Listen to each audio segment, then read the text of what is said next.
just getting started!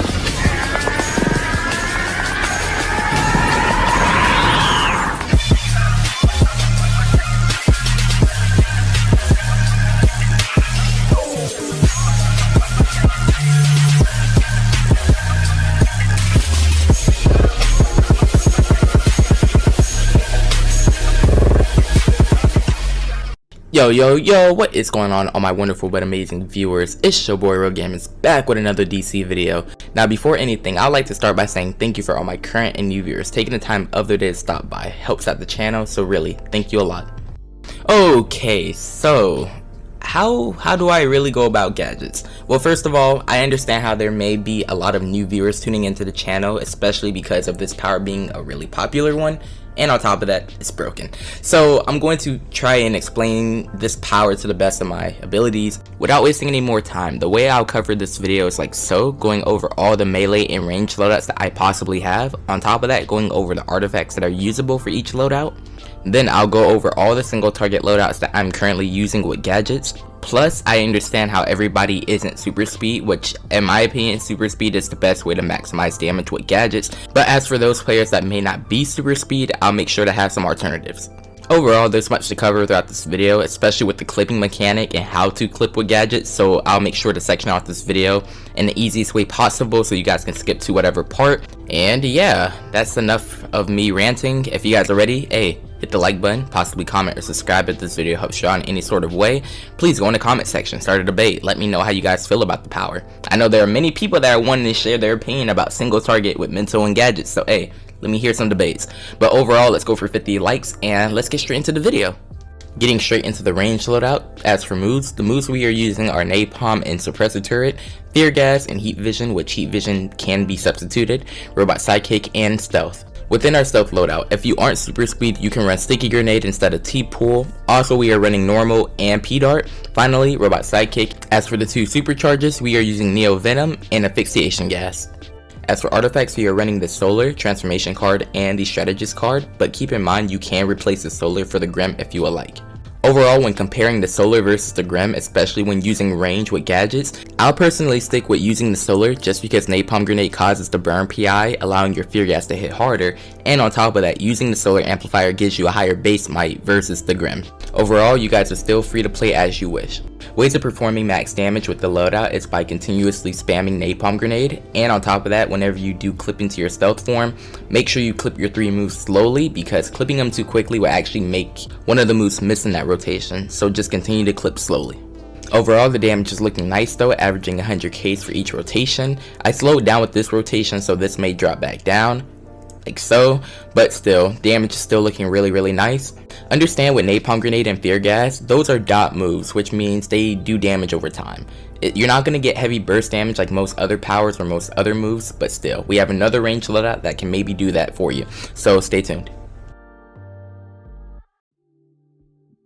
The main focus of this loadout is the Gust Grenade. We did replace Napalm Grenade, so we are spamming Gust and Fear Gas rather than Napalm, but overall, damage will still continue to rise. Plus, this loadout is a good alternative to those who may not be super speed because we are replacing T-Pool with Sticky Grenade in our stealth loadout.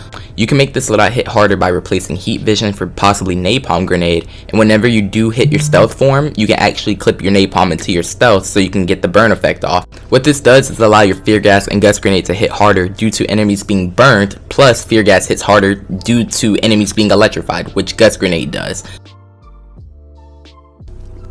Now, getting straight into the melee loadout, keep in mind for those that aren't super speed, you can replace Cyclone for Sonic Cry, which is more than enough damage.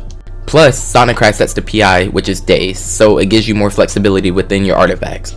As for supercharges, I recommend running Bloom and Speed Drain if you are super speed. For that last supercharge, you can run Asphyxiation Gas followed by Surprise Attack and EMP. As for the artifacts you can run with melee, that just depends on the loadout you guys run, but the main 3 are the Strategist card, this Transformation card, and the Grim. Mainly with the Grim, that's for setting PI with your loadout, but if you would like to do more damage or maximum damage, you can replace the Grim for the Amulet. For players who don't have the Amulet or the Grim, some alternatives you can run are of course the Scrap or even the EOG. And with running those two artifacts, you can run them both together or separately, and what they do is allow you to spam supercharge, with the scrap allowing you to gain supercharge faster and the EOG allowing you to perform more damage with whoever's near you. So basically stealing damage. Now getting straight into the melee loadout, the way of using the loadout is like so, by hitting your first move, clipping that into your suppressor turret, and then hitting Vortex. After Vortex, just drop your mine and then clip your P-Dart into your stealth by following EMP. So not really much difficulty within the loadout. Depending on how fast you do your loadout with clipping, you can pull out more damage than other players, but still, that just makes your fingers hurt, which some players like that, but hey, people are greedy for damage. Anyways, for those players that are wanting more damage, then like I stated earlier, you can switch out the Grim for the Amulet, which isn't actually a bad choice, but with running the Amulet, you'll need to make sure who your healer is and make sure that they can heal you through all the clipping you're doing. Also understand with running the Amulet, you're pressing 3 to 4 moves at once, so when a healer thinks your health is going down from 1 tick, most likely it will be 3 or 4 ticks, so they may not expect you to drop health instantly. So be aware of who your healer is, just so you won't have to slow down your current rotation, which technically sucks. Overall, the damage is looking nice though with the Amulet. I'm averaging some high 130s, 120ks, and some high crits are allowing me to hit for 140s and 150s. And as stated earlier, if you aren't fans of running the Amulet or the Grim, then you could run with the EOG or the Scrap of the Soul Cloak, but still.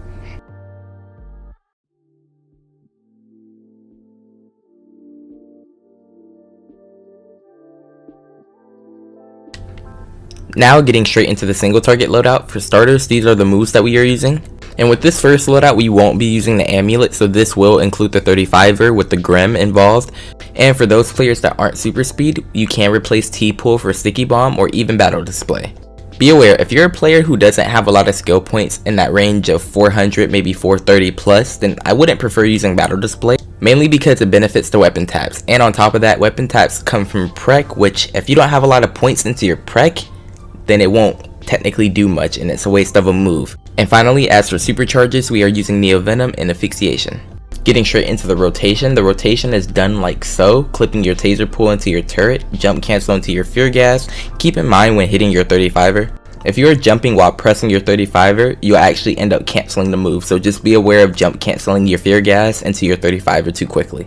Your main sources of damage are coming from your taser pull and your 35er, but most will actually question why not run an Amulet with your 35er. Which my only explanation to that would be because you want to maximize damage with the Amulet, not reset it all the time. So especially if you have a good healer in your group spamming EOG, I would not recommend running the Amulet with the 35er.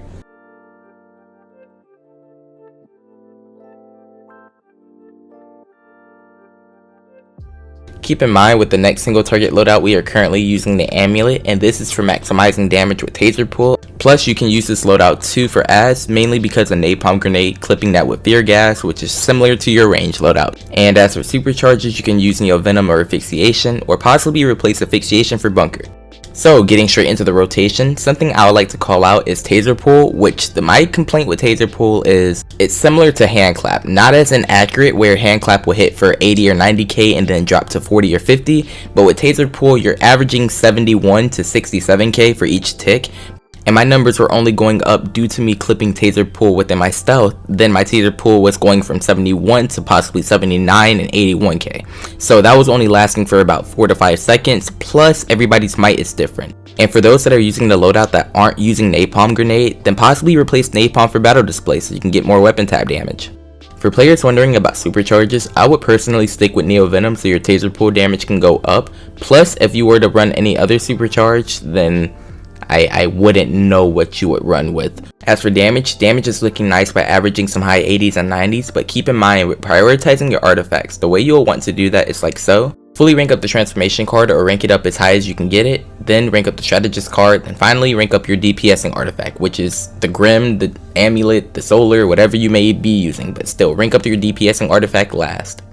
Now as for your main gear mods that you should be running with, Blast Adapter should be the perfect choice for your weapon, just for the weapon taps. As for your helmet, I would mainly focus on Neo Venom for your head, or even if you're running Battle Display and you want to be greedy with your weapon taps, then run the critical weapon mod. But still, as for your leg pieces, you can run Fear Gas or Taser Pull. And finally, for your hands, just make sure you run Improved Stealth. Now, without wasting any more time, I may have some players come to this section right away before even watching the full video to learn how to clip, or maybe you guys would like to just see what I'm speaking about. But anyways, explaining clipping. Clipping is an implement in the game that can do one of two things for your gadget character. Now for starters, I'll be taking off my artifacts just to make it an easier example. Keep in mind with clipping, there are different forms of clipping, especially for each power, but with gadgets, you can do one of two things. One, you can make your single target attacks do double the amount of damage, and what I mean by that is, for example, P-Dart is just a single target move that does one hit, but with Stealth, for example, Stealth does no damage, and what you guys see is me going into my Stealth form and no numbers pop up. And what this means is by clipping your P-Dart into your Stealth form, even though Stealth doesn't count as a hit or even a move that does damage, by pressing P-Dart, you can actually get double the ticks out, and as you see, I hit for 2 times rather than 1. Now the next form of clipping would be with your suppressor turret, and what that does is allow you to throw out damage a lot quicker than most other powers. As you guys see, I've been pressing Vortex Cannon and Cyclone Push the whole time, and on top of that the damage is coming in separately. You can change this by just using suppressor turret. Now the way of using your turret is like so. You can hold the full button down and let the turret come out, or you can combine it with another move, and as you're in that animation of your turret, jump and hit your next move, and you'll notice that you'll cancel it and go into your next animation. Okay, so before we conclude the video and stop myself from ranting, I'm just going to give you my final thoughts about the power. Overall, there aren't many flaws with this power. My only flaw that I would consider is the clipping mechanic, which many players aren't fans of clipping as it is. And when most think of going or switching to this power, hearing that it's the best in the game or hearing that it's the best power that can do might damage, players will be unaware of how much clipping or all the work that you'll have to do with this power just to perform all that damage, which is a big misconception that players may not understand until switching to it. But that can all be avoided by just simply learning the power.